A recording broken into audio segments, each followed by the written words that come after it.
বালুছড়া নদীর বাঁধের আশায় অপেক্ষায় প্রহর গুনছে প্রায় 25টি বাড়ির পরিবার। নদীর পাড়ে বাস দুঃখ 12 মাস। সত্যি এই প্রবাদ বাক্যের সাথে বাস্তবের মিল রয়েছে নাগরাকাছা ব্লকের সুলকাপাড়া গ্রাম পঞ্চায়েতের অন্তর্গত ছাড়টন্ডু এলাকার বাসিন্দাদের। তাদের চরম দুশ্চিন্তার কারণ হয়ে দাঁড়িয়েছে পাহাড় থেকে বয়ে আসা গাটিয়া ও বালুছড়া পাহাড়ি নদী। নদীর পূর্ব দিকে রয়েছে বালুছড়া নদী, মাঝখানে প্রায় 25টি পরিবারের বসবাস। তারা সকলেই দিন আনা দিন খাওয়া মানুষ, কিন্তু তাদের কপালে বর্ষা আসলে দুশ্চিন্তার ছাপ পড়ে। বর্ষাকালে একদিকে পাহাড়ি নদী থেকে বয়ে আসে জল, অপরদিকে আকাশের বৃষ্টির স্রোত গতিতে বয়ে আসে ঘাটিয়া ও বালুছড়া নদীতে। তখনই ফুলে ফেঁপে ওঠে গাটিয়া ও বালুছড়া নদী। সেই নদীর জল বৃদ্ধি পেয়ে বাড়িতে প্রবেশ করে, তাই প্রতি মুহূর্তে তাদের দুশ্চিন্তায় থাকতে হয়। এলাকার বাসিন্দারা স্বপ্ন দেখেছিলেন তাদের দুশ্চিন্তার অবসান হবে, কারণ ভোটের সময় নেতা ও প্রশাসনিক কর্তারা আশ্বাস দিয়েছিলেন সেখানে বাঁধ হবে।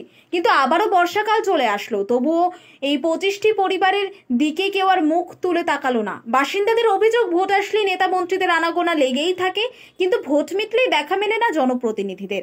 খবর নেন না এলাকার পঞ্চায়েত সদস্য। গাটিয়া নদী এবং বালুছড়া নদীর জল বৃদ্ধি পেয়ে বাড়িতে প্রবেশ করার বাড়ি ছাড়া হতে হয় কিছু পরিবারকে। তারা আশ্রয় নেয় নির্দিষ্ট কোনো স্কুলের মাঠ বা নদীর চরের মধ্যেই তাঁবু খাটিয়ে। নিজেদের পাশাপাশি গবাদি পশু নিয়েও তাদের রাতের ঘুম উড়ে যায় বর্ষা আসলে। তবে প্রশ্ন, কবে চোখ খুলে দেখবে এই 25টি পরিবারের মানুষদের? কবে এই সমস্যা থেকে মুক্তি পাবে এলাকার সাধারণ মানুষ? আনা দিন খাওয়া মানুষগুলো কবে রেহাই পাবে?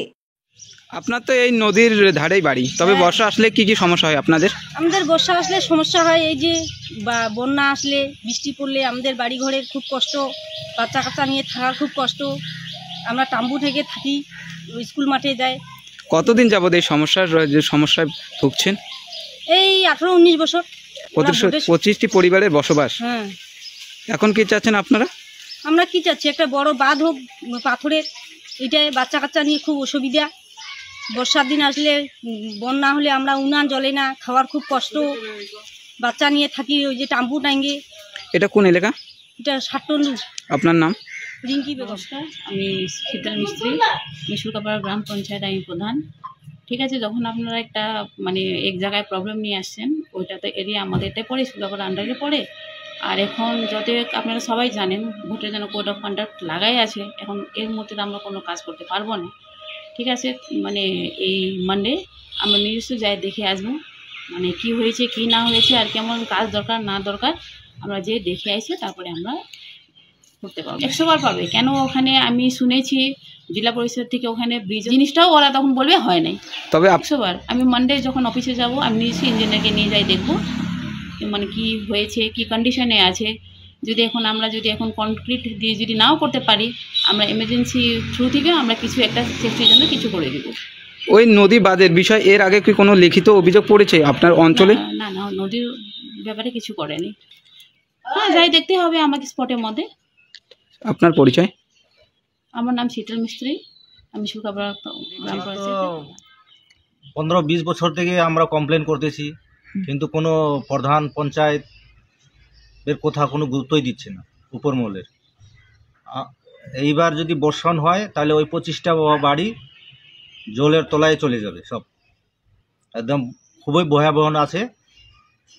এই বর্ষাকালে যদি এখানে বান মেরামত না হয়, তাহলে ওই 25টা গ্রাম থাকবে, ওই গ্রামটা রক্ষা করা যাবে না, হলে ওই 25টা গ্রাম একদম ভেসে চলে যাবে।